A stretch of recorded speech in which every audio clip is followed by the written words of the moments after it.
بسم اللہ الرحمن الرحیم۔ السلام علیکم دوستو۔ لاسٹ مومنٹ عمران سیریز کی قسط نمبر 9 میں آپ سب دوستوں کو خوش آمدید۔ سیریز کی طرف بڑھنے سے پہلے آپ سب دوستوں سے گزارش ہے کہ اردو صفحہ چینل کو لازمی سے سبسکرائب کر لیں اور بیل کو ضرور پریس کر دیں۔ عمران کی آنکھیں کھلی، لیکن اس کی آنکھوں کے سامنے نہ صرف گہری دھند تھی بلکہ اس کے ذہن کے گرد بھی گہرا دھواں سا چھایا ہوا محسوس ہو رہا تھا۔ لیکن پھر آہستہ آہستہ نہ صرف یہ دھند صاف ہوتی گئی بلکہ اس کے ذہن کی گرد پھیلا ہوا دھواں بھی غائب ہونے لگا۔ تو اس کے ذہن میں فوراً ہی وہ لمحہ آ گیا جب وہ ہوا میں انتہائی تیز رفتاری سے اڑا چلا جا رہا تھا۔ پھر اس کے ذہن پر اچانک تاریکی سی پھیل گئی تھی اور یہ منظر ذہن پر ابھرتے ہی اس کا جیسے سویا ہوا شعور یکلخت جاگ اٹھا ہو۔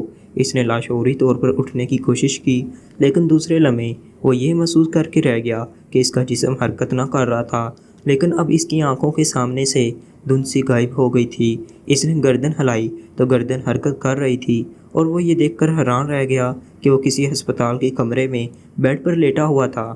اس کے جسم پر سرخ رنگ کی چادر تھی، بیڈ کی سائیڈ پر خون اور گلوکوز کی بوتلوں کے سٹینڈز موجود تھے۔ عمران نے ہاتھوں کو حرکت دینے کی کوشش کی تو اسے محسوس ہوا کہ اس کے بازو حرکت تو کر رہے تھے لیکن شاید وہ بیڈ کے ساتھ کلپٹ تھے۔ اس نے جسم کو حرکت دینے کی شعوری کوشش کی تو اس بار اسے احساس ہوا کہ اس کے جسم میں حرکت موجود ہے لیکن اس کے پیروں کو بھی بیڈ کے ساتھ کلپٹ کر دیا گیا ہے۔ اوہ، کیا میں کافرستانی فوج کے کسی ہسپتال میں ہوں؟ لیکن شاگل تو مجھے دیکھتے ہی گولی مار دیتا، اور باقی ساتھی کہاں ہیں؟ عمران نے سوچا، اور اس کے ساتھ ہی اس کے ذہن میں یکلخت دھماکہ سا ہوا، کیونکہ جن حالات میں وہ وہاں سے اڑ کر انتہائی بلندی سے نیچے گرے تھے کسی کے بچ جانے کا کوئی سوال ہی پیدا نہ ہوتا تھا۔ نہ جانے وہ کیسے زندہ بچ گیا تھا، لیکن اسے دل میں اپنے ساتھیوں کے بارے میں صدمے کا جب کوئی اثر محسوس نہ ہوا تو اسے اطمینان سا ہو گیا کہ اس کے ساتھی جہاں بھی ہیں بہرحال اللہ تعالیٰ کے فضل سے زندہ ہیں، کیونکہ اس کا تجربہ تھا کہ ایسے حالات میں دل سب سے پہلے ساتھیوں کے بارے میں گواہی دے دیتا ہے۔ ابھی وہ یہ بات سوچ ہی رہا تھا کہ کمرے کا دروازہ کھلا اور عمران نے گردن موڑ کر دیکھا تو اس کے ذہن کو ایک زوردار جھٹکا لگا، کیونکہ دروازے سے کامران اندر داخل ہو رہا تھا۔ کامران تم؟ عمران نے بے اختیار حیرت بھرے لہجے میں کہا۔ او ہو، عمران صاحب، اللہ کا لاکھ لاکھ شکر ہے کہ آپ کو ہوش آ گیا، میں ڈاکٹر کو بلاتا ہوں، کامران نے مسرت بھرے لہجے میں کہا، اور اس کے ساتھ ہی وہ تیزی سے مڑا اور ایک لحاظ سے وہ دوڑتا ہوا کمرے سے باہر چلا گیا۔ تو عمران نے بے اختیار اطمینان کا طویل سانس لیا۔ کامران کی یہاں موجودگی کا مطلب تھا کہ وہ کافرستانی فوج یا شاگل کی قید میں نہیں ہے بلکہ مشکبار کی تحریک آزادی کے کسی ہسپتال میں ہے، اور شاید کامران اسے اور اس کے ساتھیوں کو کافرستانی فوج کی آمد سے پہلے یہاں لے آیا ہوگا۔ اسی لمحے دروازہ کھلا اور ایک ادھیڑ عمر ڈاکٹر اندر داخل ہوا۔ اس کے پیچھے کامران تھا۔ یا اللہ، تیرا لاکھ لاکھ شکر ہے، ڈاکٹر نے عمران کو ہوش میں دیکھ کر بے اختیار ہو کر کہا، اور اس کے ساتھ ہی وہ عمران پر جھک گیا۔ آپ کا شکریہ ڈاکٹر، عمران نے جان بوجھ کر اپنا فقرہ ادھورا چھوڑ دیا تھا۔ میرا نام ڈاکٹر احسن ہے جناب، اور کامران صاحب نے آپ کے متعلق جو کچھ مجھے بتایا ہے اس سے مجھے یہ معلوم ہوا ہے کہ میں دنیا کے عظیم ترین آدمی کا علاج کر رہا ہوں، لیکن آپ کو ہوش نہ آ رہا تھا جس کی وجہ سے میں پریشان تھا۔ اللہ تعالیٰ کا لاکھ لاکھ شکر ہے کہ اس نے میری کوششوں اور میری دعاؤں کو قبول کر لیا ہے، ڈاکٹر نے جواب دیا۔ تو عمران اس کے بے پناہ خلوص پر بے اختیار مسکرا دیا۔ اب آپ اوکے ہیں عمران صاحب، ڈاکٹر نے چیکنگ کے بعد سیدھے ہوتے ہوئے مسرت بھرے لہجے میں کہا، لیکن مجھے بیڈ کے ساتھ کلپ کیوں کیا گیا ہے؟ کیا میرے جسم کی کوئی ہڈی ایسی بھی ہے جو ڈھیٹ نہ ہو؟ عمران نے مسکراتے ہوئے کہا۔ تو ڈاکٹر احسن اور ساتھ کھڑا ہوا کامران دونوں چونک پڑے۔ ہڈی ڈھیٹ نہ ہو؟ کیا مطلب جناب؟ ڈاکٹر نے کہا، ظاہر ہے جسم کو بیڈ کے ساتھ کلپ اس وقت کیا جاتا ہے جب کوئی ہڈی ٹوٹ جائے تاکہ وہ ہل نہ سکے، اور میرا تو خیال تھا کہ میرے جسم کی تمام ہڈیاں ایسے ڈھیٹ مادے سے وجود میں آئی ہیں جنہیں توڑا نہیں جا سکتا، اس لیے پوچھ رہا تھا کہ شاید کوئی ہڈی ڈھیٹ نہ ہو اور ٹوٹ گئی ہو، عمران نے وضاحت کرتے ہوئے کہا۔ تو اس بار ڈاکٹر احسن اور کامران دونوں بے اختیار ہنس پڑے۔ آپ انتہائی خوش قسمت ہیں جناب کہ آپ کی کوئی ہڈی نہیں ٹوٹی، البتہ بے شمار زخم ضرور تھے، ان کی بینڈیج کر دی گئی ہے، اور میں نے آپ کو اس لیے کلپ کر دیا تھا کہ اگر آپ ہماری عدم موجودگی میں ہوش میں آ جائیں تو کہیں آپ لاشعوری طور پر حرکت کر کے اس بینڈیج کو نقصان نہ پہنچا دیں۔ بہرحال اب اس کی ضرورت نہیں ہے، اب میں کلپ کھول دیتا ہوں، ڈاکٹر احسن نے وضاحت کرتے ہوئے کہا، اور پھر اس نے خود ہی کلپ کھولنے شروع کر دیے۔ آپ کا بے حد شکریہ ڈاکٹر، عمران نے کہا، میں آپ کو سہارا دیتا ہوں، اب آپ بیڈ کی اونچی پشت سے کمر لگا کر بیٹھ سکتے ہیں، ڈاکٹر احسن نے کہا، اور پھر اس نے خود ہی سہارا دے کر عمران کو اٹھا کر بٹھا دیا۔ عمران نے دیکھا کہ اس کے پورے جسم پر بینڈیج کی گئی تھی۔ شکریہ، عمران نے بیٹھتے ہوئے کہا، میں جا رہا ہوں، اگر میری ضرورت پڑے تو مجھے کال کر لیجیے گا، ڈاکٹر احسن نے ساتھ کھڑے کامران سے کہا، اور کامران کے اس بات میں سر ہلانے پر وہ تیزی سے مڑ کر کمرے سے باہر چلا گیا۔ میرے ساتھی کہاں ہیں کامران؟ عمران نے کامران سے پوچھا۔ عمران صاحب، وہ کافرستانی فوج کے قبضے میں ہیں، البتہ بلال شہید ہو گیا ہے، جبکہ باقی ساتھی آپ کی طرح زخمی ہیں، البتہ آپ کی ساتھی عورت کے سر پر چوٹ لگی ہے اور وہ بے ہوش ہے، کامران نے ساتھ پڑی ہوئی کرسی گھسیٹ کر اسے قریب کرتے ہوئے جواب دیا، اور پھر وہ کرسی پر بیٹھ گیا۔ اللہ تعالیٰ بلال کی شہادت قبول کرے، میرے ساتھی زندہ ہیں تو انشاءاللہ اللہ تعالیٰ کے فضل سے وہ کافرستانی فوج کی تحویل سے بھی نکل آئیں گے، عمران نے جواب دیا۔ میں آپ کے ہوش میں آنے کے انتظار میں تھا کہ آپ کی اجازت سے انہیں کافرستانی فوج کی تحویل سے نکالنے کی کوشش کی جائے، کامران نے کہا، تم مجھے تفصیل بتاؤ، پھر اس پوائنٹ پر بات ہوگی، عمران نے کہا۔ عمران صاحب، آپ کی کال پر میں انتہائی تیز رفتاری سے جیپ لے کر پلاسن کی طرف آ رہا تھا کہ ابھی میں راستے میں ہی تھا کہ جنگی طیاروں نے پلاسن پر میزائلوں سے خوفناک حملے شروع کر دیے۔ میں نے جیپ ایک بڑے سے غار میں چھپا دی کیونکہ اس کی حرکت ان حالات میں خطرناک ہو سکتی تھی۔ بہرحال طیارے اس وقت تک میزائل فائر کرتے رہے جب تک کہ پوری پلاسن پہاڑی اور اس کے ساتھ والی پہاڑی تباہ و برباد نہیں ہو گئی۔ اس کے بعد وہ چلے گئے اور دور تک پتھروں اور چٹانوں کی وجہ سے کئی نئی پہاڑیاں وجود میں آ گئیں۔ میرے تصور میں بھی نہ تھا کہ اس قدر بلند پہاڑی بھی اس طرح تباہ کی جا سکتی ہے۔ بہرحال ایسا ہوا۔ اس کے بعد میں اور میرے ساتھی جیپ وہیں چھوڑ کر آگے بڑھے۔ ہم آپ کے اور آپ کے ساتھیوں کی طرف سے ناامید ہو چکے تھے اور ہمارا آگے بڑھنے کا مقصد معلومات حاصل کرنا تھا کہ اچانک ایک جگہ جھاڑیوں میں پڑے ہوئے آپ نظر آ گئے۔ آپ شدید زخمی تھے اور آپ کے پورے جسم پر زخم ہی زخم تھے جن سے خون بہہ رہا تھا۔ ہم آپ کو اس قدر فاصلے پر اس حالت میں دیکھ کر حیران ہو گئے۔ بہرحال اللہ کا شکر ہے کہ آپ زندہ تھے، اس لیے ہم نے آپ کو اٹھایا اور واپس غار میں موجود جیپ میں لا کر لٹایا، اور پھر میں جیپ لے کر وہاں سے نکلا اور سیدھا کاغور نامی اس شہر میں پہنچا جہاں ہمارا یہ خفیہ ہسپتال ہے۔ اس ہسپتال کے انچارج ڈاکٹر احسن ہیں۔ میں نے انہیں آپ کے متعلق بتایا تو انہوں نے فوری طور پر آپ پر کام شروع کر دیا۔ آپ کے زخموں کی بینڈیج کی گئی اور آپ کی حالت تو خطرے سے باہر ہو گئی، لیکن آپ کے سر پر چوٹ لگنے کی وجہ سے آپ کو ہوش نہ آ رہا تھا، مگر ڈاکٹر احسن پر امید تھے، اس لیے میں نے آپ کے بارے میں انہیں ہدایات دیں، اور پھر میں واپس اپنے اڈے پر گیا کیونکہ اس دوران پلاسن اور اس کے ارد گرد کے علاقے کو فوج نے گھیر لیا تھا اور اب وہاں جانا سوائے خودکشی کے اور کچھ نہ تھا۔ لیکن مجھے آپ کے ساتھیوں کی طرف سے فکر تھی۔ میں نے فوج کی اس کمپنی میں اپنے خاص مخبروں سے رابطہ کیا تو مجھے بتایا گیا کہ وہاں کے انچارج کرنل پرشاد نے ایک عورت اور 4 مردوں کو شدید زخمی حالت میں راگھو چھاؤنی کے ہسپتال پہنچا دیا ہے۔ میں نے وہاں سے معلومات حاصل کیں تو مجھے بتایا گیا کہ ایک مرد ہلاک ہو چکا ہے جبکہ باقی افراد کی بینڈیج کی گئی ہے، اور مرد تو ہوش میں آگے ہیں لیکن عورت کے سر پر ایسی چوٹ لگی ہے کہ وہ ہوش میں نہیں آ رہی۔ لیکن ڈاکٹر گوپال جو اس ہسپتال کے انچارج ہیں وہ پورے امید ہیں کہ عورت ہوش میں آ جائے گی۔ اس ہلاک ہونے والے کے قد و قامت اور حلیے کے بارے میں تفصیلات ملنے پر مجھے معلوم ہوا کہ شہید ہونے والا بلال ہے۔ پھر پتہ چلا کہ شاکل وہاں پہنچا ہے اور اسے معلوم ہو گیا ہے کہ آپ اس میں شامل نہیں ہیں، اس لیے وہ دوبارہ پلاسن پہنچا ہے اور وہاں آپ کی تلاش پوری شد و مد سے جاری ہے۔ میں آپ کے ہوش میں آنے کا منتظر تھا تاکہ آپ سے مشورہ کر کے راگھو چھاؤنی کے بارے میں کوئی پلاننگ کی جائے، کامران نے پوری تفصیل بتاتے ہوئے کہا۔ کیا وہاں تمہارے ایسے آدمی ہیں جو وہاں ان کو فرار ہونے میں مدد دے سکیں؟ عمران نے پوچھا۔ جی نہیں، ایسا کوئی آدمی نہیں ہے، صرف دولت کے لالچ میں وہ اطلاعات تو دے دیتے ہیں لیکن مدد ظاہر ہے وہ نہیں کر سکتے، ورنہ ان کا کورٹ مارشل ہو سکتا ہے۔ یہ کام تو مجھے خود وہاں جا کر کرنا ہوگا، کامران نے کہا۔ کیا کسی طرح کوئی ٹرانسمیٹر ان تک پہنچ سکتا ہے کہ ان کی میرے ساتھ بات چیت ہو سکے؟ عمران نے کہا۔ سوری عمران صاحب، یہ انتظام بھی نہیں ہو سکتا، کامران نے معذرت خوانا لہجے میں جواب دیتے ہوئے کہا۔ پھر مجھے خود وہاں جانا ہوگا، میں اپنے ساتھیوں کو اس زخمی حالت میں دشمن کے رحم و کرم پر نہیں چھوڑ سکتا۔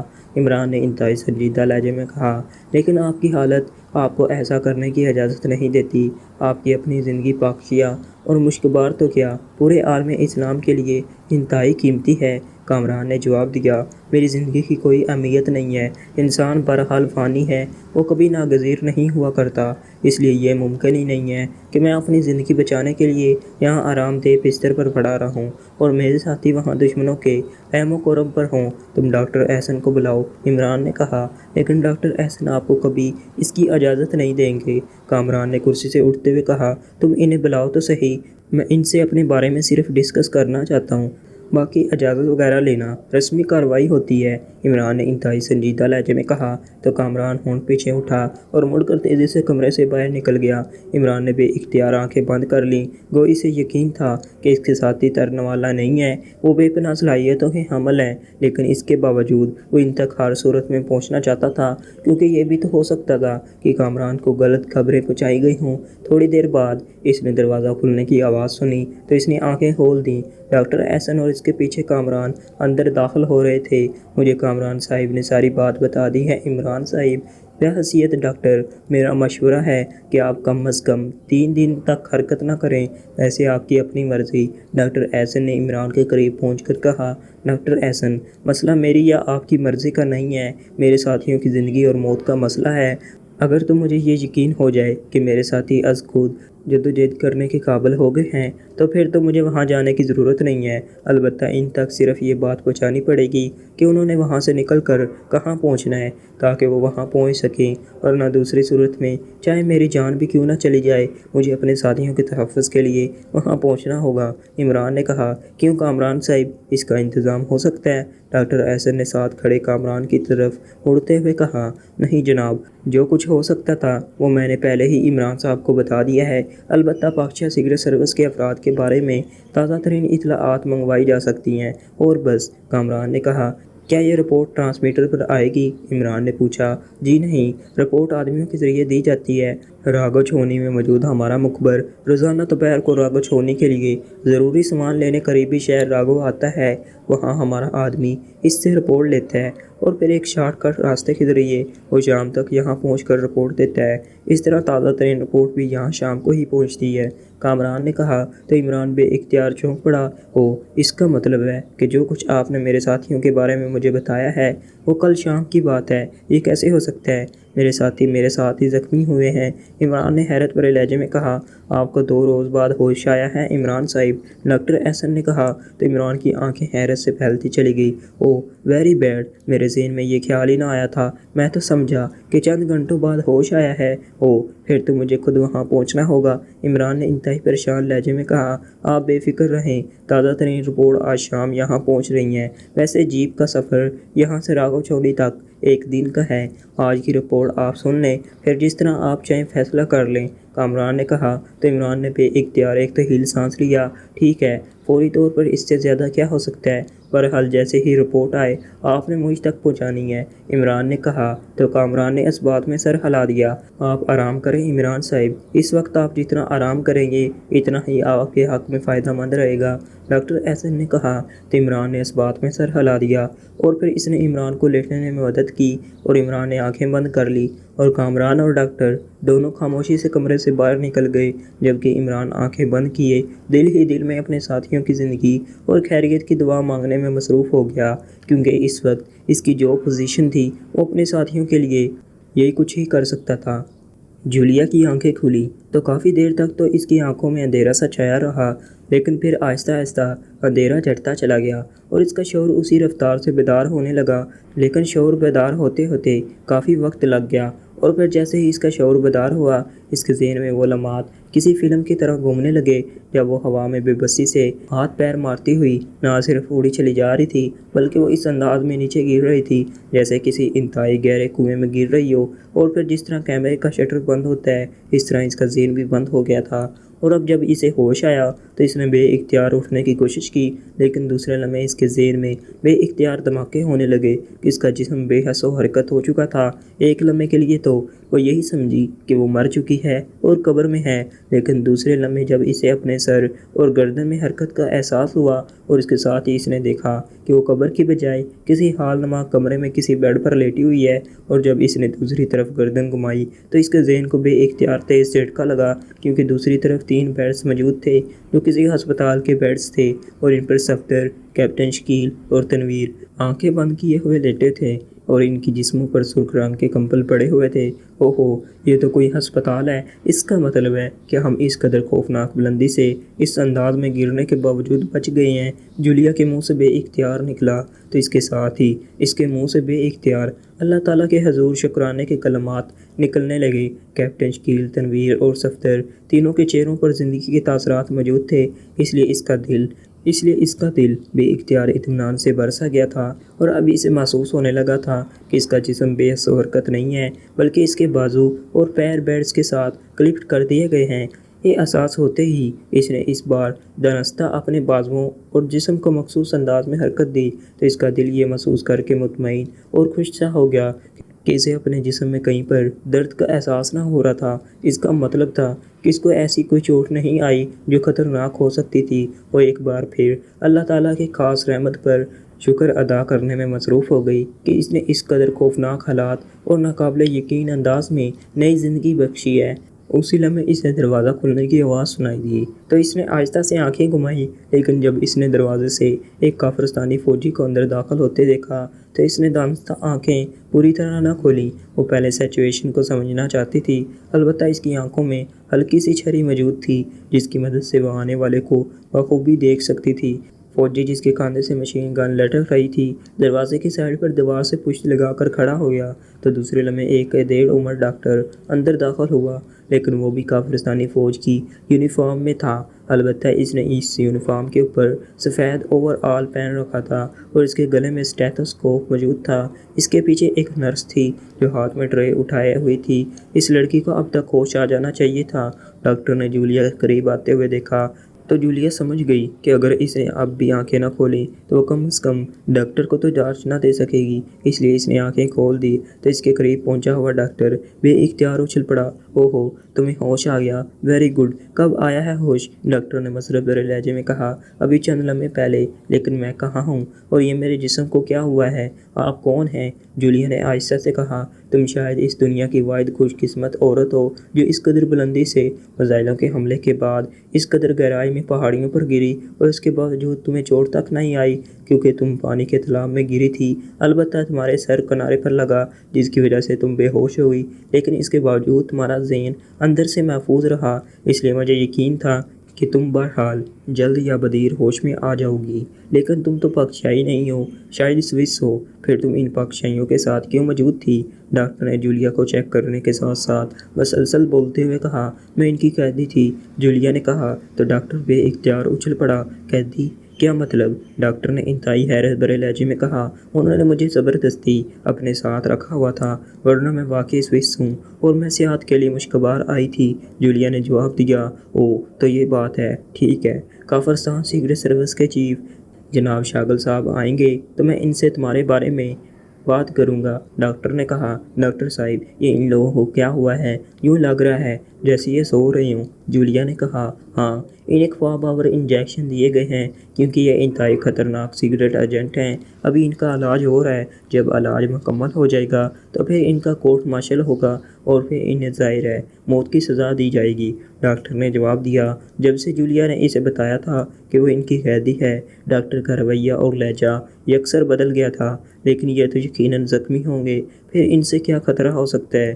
اور پھر اگر انہیں موت کی سزا دینی ہے تو پھر علاج کرنے کا کیا فائدہ؟ جولیا نے کہا تو ڈاکٹر بے اختیار ہنس پڑا، تمہارے دل میں ان کے لیے انتقامی جذبہ موجود ہے، اس لیے تم یہ باتیں کر رہی ہو، لیکن پوری دنیا کا قانون ہے کہ زخمیوں کا علاج کیا جائے اور پھر ان پر باقاعدہ مقدمہ چلا کر ان کو سزا دی جائے، اور ہم قانون کو ہاتھ میں نہیں لے سکتے۔ ڈاکٹر نے جواب دیا، ان کو کس نوعیت کے زخم آئے ہیں؟ جولیا نے کہا، صرف جسمانی چوٹیں ہیں، ہیں, ان کے پورے جسم چوٹوں سے بھرے ہوئے ہیں لیکن ہڈیاں محفوظ ہیں, ڈاکٹر نے کہا. لیکن ڈاکٹر صاحب, ان کے مزید 2 ساتھی کیا کسی قید خانے میں ہیں جو یہاں نظر نہیں آ رہے؟ جولیا نے کہا. قید خانے میں؟ او نہیں, یہاں تمہارے ساتھ 4 مردوں کو لایا گیا. ان میں سے ایک کی کولے اور ریڑھ کی ہڈی ٹوٹی ہوئی تھی. وہ یہاں پہنچتے ہی ہلاک ہو گیا, جبکہ یہ تینوں صرف بیرونی طور پر زخمی تھے اور ان کا خون بہہ گیا تھا, لیکن ان میں انتہائی قوت مدافعت تھی اور یہ بچ گئے. ڈاکٹر نے کہا. جو ہلاک ہوا ہے اس کا حلیہ کیا ہے؟ جولیا نے یک لخت پریشان ہوتے ہوئے کہا. کیوں, تم پریشان کیوں ہو گئی ہو؟ ڈاکٹر نے اسے اس انداز میں ہراساں اور پریشان ہوتے دیکھ کر پوچھا. اس لیے کہ ان کا لیڈر عمران سب سے خطرناک تھا اور یہاں نظر نہیں آ رہا. جولیا نے کہا. او, لیکن ہلاک ہونے والا عمران نہیں ہے. کافرستان سیکرٹ سروس کے چیف جناب شاگل نے لاش دیکھتے ہی کہا تھا کہ یہ عمران نہیں ہے, ڈاکٹر نے جواب دیا. تو جولیا نے بے اختیار ایک طویل سانس لیا. او, اس کا مطلب ہے کہ وہ خطرناک آدمی عمران ہمارے ساتھ یہاں آیا ہی نہیں, پھر کہاں گیا؟ جولیا نے کہا. جناب شاگل کا خیال ہے کہ وہ وہیں کئی پتھروں میں دبا ہوا ہوگا, اسی لیے تو وہ فوراً واپس چلے گئے تھے تاکہ اسے تلاش کیا جا سکے, ڈاکٹر نے جواب دیا. ڈاکٹر صاحب, پلیز میری درخواست ہے کہ آپ کم از کم میرے ہاتھ کھول دیں, مجھے سخت الجھن ہو رہی ہے, جولیا نے انتہائی محنت بھرے لہجے میں کہا. او نہیں, سوری مس, ایسا ممکن نہیں ہے, یہ اصول کے خلاف ہے, ڈاکٹر نے کہا اور تیزی سے مڑ گیا. اس کا رویہ یک لخت بدل گیا تھا. 1 منٹ پلیز, صرف 1 منٹ, جولیا نے کہا. تو ڈاکٹر مڑا. پہلے ہی بہت باتیں ہو گئی ہیں اور اتنی کافی ہیں, ڈاکٹر نے کہا. صرف اتنا بتا دیں کہ میں کہاں موجود ہوں, جولیا نے کہا. یہ راگو چھونے کے اندر فوجی ہسپتال ہے, ڈاکٹر نے کہا اور تیزی سے واپس مڑ گیا. جب وہ کمرے سے باہر نکل گیا تو اس کے پیچھے نرس بھی چلی گئی, جبکہ اس نرس کے بعد وہ فوجی بھی خاموشی سے باہر چلا گیا اور دروازہ بند ہونے کے ساتھ ساتھ ایسی مخصوص آواز بھی سنائی دی کہ جیسے باہر سے باقاعدہ اسے لاک کیا گیا ہے.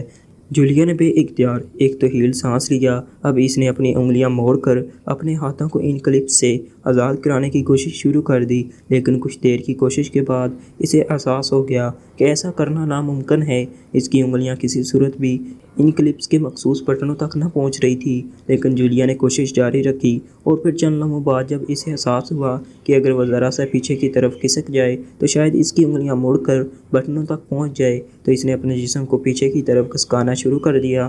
کافی جدوجہد کے بعد اسے محسوس ہوا کہ کلپس اس کی کلائیوں اور پیروں کے جوڑوں کے بالکل قریب پہنچ گئے ہیں, تو اس نے ایک بار پھر اپنی انگلیاں موڑی اور ان کلپس کو کھولنے کی کوشش شروع کر دی, لیکن اس بار بھی اس کی کوشش کامیاب نہ رہی تھی. وہ بار بار صفدر اور دوسرے ساتھیوں کی طرف دیکھتی, لیکن وہ تینوں بے حس و حرکت پڑے ہوئے تھے, ان کے جسموں میں معمولی سی چن بنش بھی نہ تھی.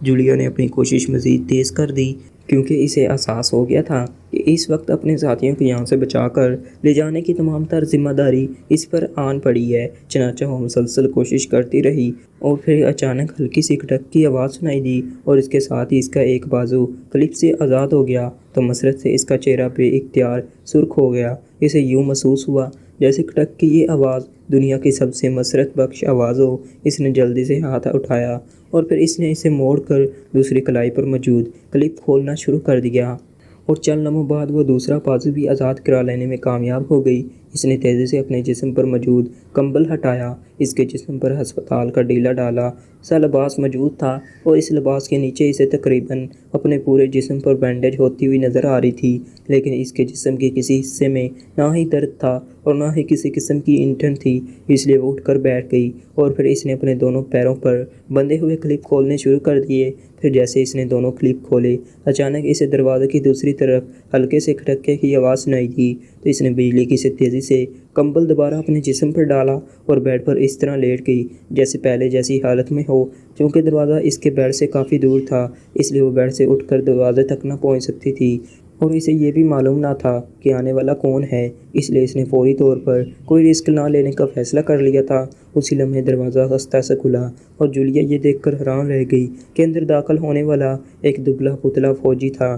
اس کے جسم پر فوجی یونیفارم تھی اور اس کے ہاتھ میں سلنسر لگا ایک بھاری ریوالور موجود تھا. اس نے اپنے پیچھے دروازہ بند کیا اور پھر ایک نظر صفدر اور دوسرے ساتھیوں پر ڈالتا ہوا وہ تیزی سے جولیا کے بیڈ کی طرف بڑھا۔ اس کی آنکھوں میں صفاقی کی مخصوص چمک دیکھ کر جولیا سمجھ گئی کہ وہ کسی اچھے ارادے سے نہیں آیا۔ تمہارا تعلق پاکیہ سیکرٹ سروس سے ہے نا؟ فوجی نے جولیا کے بیڈ کے قریب آ کر کہا۔ تم کون ہو اور کس لیے آئے ہو؟ جولیا نے کہا، سنو لڑکی، تم غیر ملکی ہو، اس لیے میں تم سے پوچھ رہا ہوں، ورنہ اب تک تمہارے دل میں گولی اتر چکی ہوتی۔ میرا تعلق افغانستان سیکرٹ سروس سے ہے اور مجھے تم سب کو ہلاک کرنے کا حکم ہے۔ میرا نام رام چندر ہے۔ اس نوجوان نے منہ بناتے ہوئے کہا، میں تو ان لوگوں کی قیدی ہوں، میرا کیا تعلق سیکرٹ سروس سے؟ جولیا نے کہا، ٹھیک ہے، پھر میں انہیں ہلاک کر دیتا ہوں، رام چندر نے کہا، اور تیزی سے وہ مڑا ہی تھا کہ جولیا کا ایک بازو بجلی کی سی تیزی سے حرکت میں آیا اور رام چندر کی گردن کے گرد حائل ہو گیا۔ اس کے ساتھ ہی رام چندر کے منہ سے ہلکی سی چیخ نکلی اور پھر اس کا سر بیڈ کی طرف جھکا ہی تھا کہ جولیا نے دوسرے ہاتھ سے اس کا سلنسر لگا ریوالور جھپٹ لیا۔ اس کے ساتھ اس نے ہاتھ ہٹایا اور پھر جیسے ہی رام چندر جھٹکا کھا کر سیدھا ہوا، جولیا کا ہاتھ اس کی گردن کی پشت پر پڑا اور رام چندر ایک بار پھر ہلکی سی چیخ مار کر سامنے صفدر کے بیڈ پر جا گرا۔ اس کے ساتھ ہی جولیا اچھل کر بیڈ سے نیچے آ کھڑی ہوئی۔ خبردار، اگر کوئی حرکت کی تو گولی مار دوں گی، جولیا نے گراتے ہوئے کہا تو رام چندر تیزی سے اٹھ کر پلٹا، لیکن اسی لمحے جولیا کا بازو حرکت میں آیا اور بھاری ریوالور کا دستہ پوری قوت سے مڑتے ہوئے رام چندر کے سر پر پڑا اور وہ ایک بار پھر چیخ مار کر نیچے فرش پر گرا ہی تھا کہ جولیا نے جھک کر ایک اور ضرب لگائی اور اس بار دبلا پتلا رام چندر چند لمحے تڑپنے کے بعد ساخت ہو گیا۔ جولیا نے جلدی سے اس کی یونیفارم اتارنا شروع کر دی۔ اسے یقین تھا کہ اس نوجوان کی یونیفارم اس کے جسم پر پوری آ جائے گی، چنانچہ وہی ہوا۔ چند لمحوں بعد جولیا فوجی یونیفارم میں ملبوس ہو چکی تھی، جبکہ رام چندر اب صرف انڈر ویئر اور بنیان میں فرش پر بے ہوش پڑا ہوا تھا۔ جولیا نے جھک کر اس کی نبض دیکھی اور پھر ایک طویل سانس لے کر وہ سیدھی ہوئی۔ اس نے ریوالور بیلٹ کے ساتھ پڑیسا اور تیزی سے ملکہ باتھ روم کی طرف بڑھ گئی۔ ڈاکٹر نے اسے بتایا تھا کہ ان تینوں کو گوا باور انجیکشن لگائے گئے ہیں، اس لیے اسے معلوم تھا کہ اگر ان کے حلق میں پانی ڈالا جائے تو یہ ٹھیک ہو جائیں گے۔ ملکہ باتھ روم میں ایک جگ موجود تھا۔ جولیا نے جلدی سے جگ پانی سے بھرا اور پھر اس نے باری باری تینوں ساتھیوں کے منہ میں پانی ٹپکایا۔ جب کچھ پانی ان کے حلق سے نیچے اترا تو اس نے جگ میں موجود باقی مائندہ پانی ان کے چہروں پر ڈال دیا اور اس کے ساتھ ہی وہ تینوں ہوش میں آنے کی کیفیت میں نظر آنے لگ گئی۔ تو جولیا نے جگ ایک طرف رکھا اور تیزی سے آگے بڑھ کر دروازے کے قریب پہنچی تھی۔ اس نے آہستہ سے دروازے کو کھولا اور پھر بائیں جھانکا تو یہ ایک راہداری تھی جس کے آخر میں ایک کمرہ تھا۔ جولیا کو معلوم تھا کہ صفدر اور اس کے ساتھیوں کو پوری طرح ہوش آنے میں کچھ وقت لگ جائے گا، اس لیے اس دوران وہ باہر کی پوزیشن کو جس حد تک ممکن ہو سکے چیک کر لینا چاہتی تھی۔ راہداری سے گزر کر اب وہ اس کمرے میں پہنچی تو وہاں دیوار کے ساتھ لکڑی کی بغیر درازوں کی الماریاں بنی ہوئی تھیں جن میں صرف بڑے بڑے کھانے تھے اور ان کھانوں میں فوجی یونیفارم کے ساتھ ساتھ ہسپتال کا مخصوص لباس بھی موجود تھا۔ جولیا نے جلدی سے یونیفارمز نکال کر چیک کرنا شروع کر دی اور پھر اس نے صفدر، تنویر اور کیپٹن شکیل کے سائز کے مطابق 3 یونیفارمز تلاش کر کے ایک طرف کی، جبکہ باقی یونیفارمز اس نے دوبارہ الماری کے خانے میں ڈھونس دی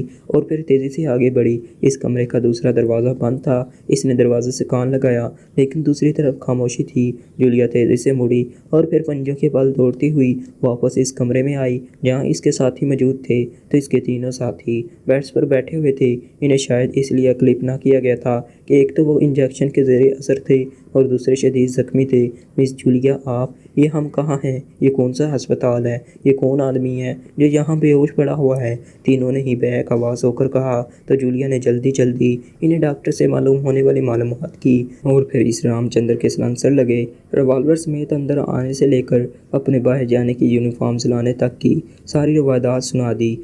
اس کا مطلب ہے کہ ہم کافرستانی فوج کی قید میں ہیں، لیکن عمران صاحب کا کیا ہوا اور وہ بلال؟ صفدر نے کہا، عمران ان کے ہاتھ نہیں لگ سکا جبکہ بلال شہید ہو چکا ہے، اور اگر ہم پر اللہ تعالیٰ نے اپنا فضل کیا ہے تو یقیناً عمران پر بھی کیا ہوگا۔ تم بتاؤ، کیا تم چل پھر سکو گے؟ کیونکہ ہمیں جس قدر جلد ممکن ہو سکے یہاں سے نکلنا ہے، ورنہ پھر کسی بھی لمحے کورٹ مارشل کی رسمی کارروائی کر کے ہمیں گولیوں سے اڑایا جا سکتا ہے، اور یہ رام چندر تو کورٹ مارشل سے بھی پہلے ہمارا خاتمہ کرنے آ گیا تھا، اس طرح کوئی بھی آ سکتا ہے۔ جولیا نے کہا، نہ بھی چل سکتے ہوں تب بھی چلنا تو ہوگا، صفدر نے کہا، اور پھر اس نے پیر سے نیچے لٹکائے اور پھر اٹھ کر کھڑا ہو گیا۔ اس کے چہرے پر یکلخت شدید ترین تکلیف کے تاثرات ابھر آئے، لیکن اس نے ہونٹ پھینچ لیے تھے۔ وہ بے پناہ تکلیف کو برداشت کر رہا تھا۔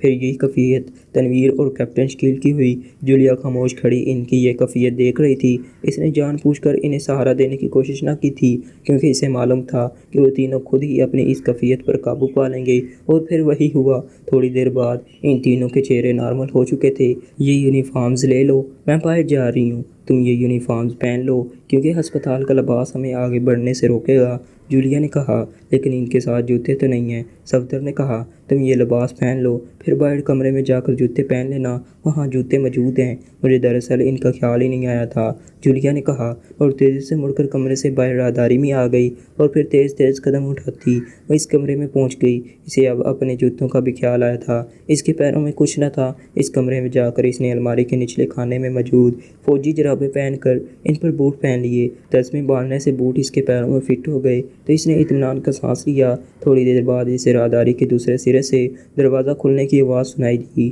تو وہ تیزی سے اس طرف مڑی تو اس نے دروازے سے صفدر، اس کے پیچھے تنویر اور آخر میں کیپٹن شکیل کو باہر آتے دیکھا۔ انہوں نے یونیفارمز پہن رکھی تھیں، لیکن ان کے پیر خالی تھے اور وہ لڑکھڑا کر اور آہستہ آہستہ چل رہے تھے۔ جولیا خاموش کھڑی رہی، کیونکہ اسے یقین تھا کہ جلد ہی وہ عادی ہو جائیں گے۔ بہرحال وہ عام لوگ نہیں تھے، سیکرٹ سروس کے افراد تھے، اس لیے اسے معلوم تھا کہ یہ لوگ جلد ہی نارمل ہو جائیں گے، اور وہی ہوا۔ اس کمرے تک پہنچتے پہنچتے وہ نارمل انداز میں چلنے کے قابل ہو گئے، اور پھر جلد ہی وہ تینوں جرابیں اور بوٹ پہن چکے تھے۔ اس رام چندر کا کیا ہوا؟ وہ ہوش میں تو نہیں آ گیا؟ جولیا نے اچانک چونک کر پوچھا۔ میں نے اس کی گردن توڑ دی ہے، تنویر نے اسپاٹ لہجے میں کہا، تو جولیا نے اس انداز میں سر ہلا دیا جیسے اسے پہلے سے یقین تھا کہ یہ کام تنویر ہی کر سکتا ہے۔ اب میری بات سنو، یہ ہسپتال راگو چھاؤنی کے اندر ہے۔ چھاؤنی ظاہر ہے کافی بڑی ہوگی، اور یہاں بے شمار تربیت یافتہ افراد موجود ہوں گے، اور تم تینوں شدید زخمی ہو، لیکن اس کے باوجود ہم نے بہرحال یہاں سے زندہ باہر جانا ہے، جولیا نے انتہائی سنجیدہ لہجے میں کہا۔ پہلی بات تو یہ ہے مس جولیا کہ ہمیں اسلحہ چاہیے، اسلحے کے بغیر ہم کچھ نہ کر سکیں گے۔ دوسری بات یہ کہ اس چھاؤنی سے باہر نکل کر ہم کہاں جائیں گے، یہ بات پہلے معلوم ہونی چاہیے، صفدر نے کہا۔ یہ ہسپتال ہے، اس لیے ظاہر ہے یہاں اسلحہ نہیں ہو سکتا، یہاں سے نکل کر ہم اسلحہ بھی حاصل کر لیں گے۔ فی الحال ایمرجنسی کے لیے میرے پاس ایک سائلنسر لگا ریوالور موجود ہے، البتہ یہ ہو سکتا ہے کہ ہم یہاں کسی ڈاکٹر کے آنے کا انتظار کریں، کیونکہ ڈاکٹر کے ساتھ قواعد کے مطابق یہ مشین گن سے مسئلہ گاڑ ہوتا ہے، اس سے مشین گن حاصل کی جا سکتی ہے، اور اس ڈاکٹر سے یہاں کے بارے میں مزید تفصیلات بھی حاصل کی جا سکتی ہیں، لیکن یہ ہمیں معلوم نہیں کہ ڈاکٹر کا راؤنڈ اپ کس وقت ہوگا، جولیا نے کہا۔ ہمیں وقت ضائع نہیں کرنا چاہیے، جو ہوگا دیکھا جائے گا، تنویر نے اپنی عادت کے مطابق کہا۔ میرا خیال ہے کہ ہمیں ڈاکٹر کا انتظار کر لینا چاہیے، اس سے بہرحال ہمیں فائدہ ہوگا، نقصان نہیں، اور اصل بات یہ ہے کہ ہم جیپ کے ذریعے اس چھاؤنی سے شاید آسانی سے نہ نکل سکیں، اس لیے ہمیں کوئی ہیلی کاپٹر وغیرہ حاصل کرنا ہوگا، کیپٹن شکیل نے کہا۔ لیکن ہیلی کاپٹر تو وہ آسانی سے ہٹ کر دیں گے، جولیا نے کہا۔ جب تک وہ اسے ہٹ کرنے کے بارے میں سوچیں گے، ہم چھاؤنی سے باہر پہنچ چکے ہوں گے، اور پھر ہم اسے کسی بھی جگہ اتار کر نکل سکتے ہیں، کیپٹن شکیل نے کہا۔ میرا خیال ہے کہ تنویر درست کہہ رہا ہے، ہمیں وقت ضائع نہیں کرنا چاہیے، باہر جا کر جیسے بھی حالات ہوں گے ہم انہیں ڈیل کر لیں گے، جولیا نے کہا۔ تو تنویر کے ستے ہوئے چہرے پر یکلخت مسرت کے تاثرات نمودار ہو گئے۔ اوکے، آپ بہرحال لیڈر ہیں، صفدر نے مسکراتے ہوئے کہا۔ تو جولیا تیزی سے مڑی اور اس نے دروازہ کھول کر باہر جھانکا۔ یہ ایک اور راہداری تھی جس کی ایک سائڈ بند تھی، جبکہ دوسری طرف کھلا برآمدہ نظر آ رہا تھا۔ راہداری میں کمروں کے دروازے بھی نظر آ رہے تھے۔ آؤ، جولیا نے کہا، اور اس کے ساتھ ہی وہ باہر راہداری میں آ گئی، اس کے ساتھ ہی اس کے پیچھے تھے، اور پھر وہ تیزی سے چلتے ہوئے اس برآمدے کی طرف بڑھتے چلے گئے۔ وہ پوری کوشش کر کے اس انداز میں چل رہے تھے جیسے وہ کافرستانی فوجی ہوں۔ راہداری میں موجود کمروں کے دروازے کھلے ہوئے تھے، اور ان کمروں میں بیڈز موجود تھے جن پر مریض موجود تھے، نرسیں بھی آ جا رہی تھیں، لیکن ان کی طرف کسی نے پوری طرح توجہ نہ کی، اور وہ فوجی انداز میں چلتے ہوئے برآمدے میں پہنچ گئے۔ برآمدے کے سامنے ایک سین تھا، جس کے بعد ایک اور بلڈنگ تھی، البتہ ایک سائڈ پر بڑا سا راستہ تھا۔ اس بلڈنگ میں دفاتر تھے، کیونکہ وہاں عام فوجی بھی آ جا رہے تھے، اور ڈاکٹر اور نرسیں بھی۔ اسی لمحے سائڈ راستے سے ایک فوجی جیپ تیزی سے مڑی اور پھر سیدھی برآمدے کی طرف بڑھنے لگی۔ ہوشیار، ہم نے یہ جیپ حاصل کرنی ہے، میں ڈرائیونگ کروں گی۔ جولیا نے کہا تو پھر یہ ریوالور مجھے دے دو، تنویر نے کہا، اور جولیا نے خاموشی سے ریوالور اس کے ہاتھ میں دے دیا۔ وہ چاروں اس انداز میں وہاں کھڑے تھے جیسے پہرا دے رہے ہوں۔ اسی لمحے جیپ تقریباً ان کے سامنے آ کر رکی اور اس میں سے ایک کرنل اور دو میجر اچھل کر جیپ سے نیچے اترے۔ ان کے پیچھے ایک کیپٹن تھا جو ڈرائیونگ سیٹ سے نیچے اتر رہا تھا۔ وہ چاروں خاموش کھڑے رہے۔ جیپ سے اترنے والے چاروں فوجیوں نے شاید پہلی بار جولیا اور اس کے ساتھیوں کی طرف پوری توجہ کی تھی۔ اوہ، کون ہو تم؟ یہاں کیوں ہو؟ یہ عورت، کرنل نے چونک کر کہا، لیکن اس سے پہلے کہ اس کا فکرہ مکمل ہوتا، تنویر کے ریوالور نے کھٹ کھٹ کی آوازیں نکالنی شروع کر دیں اور دوسرے لمحے یکے بعد دیگرے وہ چاروں ہی چیختے ہوئے نیچے گرے اور تڑپنے لگے، اور اس کے ساتھ ہی جولیا دوڑتی ہوئی اچھل کر جیپ کی ڈرائیونگ سیٹ پر بیٹھ گئی، جبکہ صفدر، کیپٹن شکیل اور تنویر بھی چند لمحوں بعد جیپ میں سوار ہو گئے۔ اب صفدر اور کیپٹن شکیل کے ہاتھوں میں بھی ریوالور تھے، لیکن ان کی نالوں پر سائلنسر موجود نہ تھے۔ یہ ریوالور انہوں نے کرنل اور میجر سے حاصل کیے تھے۔ وہ چاروں ابھی تک تڑپ رہے تھے۔ دوسرے لمحے جیپ ایک جھٹکے سے آگے بڑھی اور پھر ایک چکر کاٹ کر اس راستے کی طرف بڑھنے لگی جدھر سے وہ آئی تھی۔ اسی لمحے بلڈنگ کے سامنے موجود لوگ برآمدے کی طرف دوڑ پڑے، کیونکہ جیپ ہٹنے کے بعد انہوں نے چاروں فوجیوں کو دیکھا تھا۔ اس سے پہلے چونکہ ان کے درمیان جیپ تھی، اس لیے وہ اس ساری صورتحال کو سرے سے نہ دے سکے تھے اور نہ سمجھ سکے تھے۔ جولیا جیپ دوڑاتی ہوئی سائڈ سے گزر کر آگے بڑھی اور پھر ایک میدان کراس کر کے وہ ہسپتال کی چار دیواری میں بنے ہوئے دروازے کی طرف بڑھنے لگی۔ وہاں باقاعدہ چیک پوسٹ تھی اور راڈ سڑک پر گرا ہوا تھا اور مشین گنوں سے مسلح 4 فوجی وہاں موجود تھے۔ میں جیپ روکوں گی، تم نے ان پر فائر بھی کھولنا ہے اور ان سے مشین گنیں بھی لینی ہیں، یہ ہمارے کام آئیں گی، جولیا نے کہا، اور سب نے اس بات میں سر ہلا دیے۔ جیپ تیزی سے آگے بڑھی چلی جا رہی تھی۔ پھر قریب پہنچ کر جولیا نے جیپ کی رفتار کم کرنا شروع کر دی تو راڈ کی سائڈ میں موجود فوجیوں کے چہروں پر قدرے اطمینان کے تاثرات ابھر آئے۔ ان کے قریب لے جا کر جولیا نے جیپ کو فل بریک لگائے۔ اسی لمحے صفدر، کیپٹن شکیل اور تنویر تینوں تیزی سے نیچے اترے اور پھر دھماکوں کی چاروں آوازوں کے ساتھ ہی فوجیوں کے حلق سے نکلنے والی چیخوں سے ماحول گونج اٹھا اور وہ چاروں مسلح فوجی زمین پر گر کر تڑپ رہے تھے کہ تنویر نے بجلی کی سی تیزی سے ایک فوجی کے ہاتھ سے نکل کر زمین پر گری ہوئی مشین گن جھپٹی، اور اس کے ساتھ ہی ریڈ ریڈ کی آوازوں اور سائڈ پر بنے ہوئے کیبن سے نکل کر آنے والے ایک کیپٹن اور 2 فوجیوں کی چیخوں سے فضا گونج اٹھی۔ وہ بھی زمین پر گر کر بری طرح تڑپنے لگے تھے۔ چلو تنویر، جلدی کرو، جولیا نے چیخ کر کہا تو تنویر بجلی کی سی تیزی سے مڑا اور دوسرے لمحے وہ اچھل کر سیٹ پر بیٹھ گیا،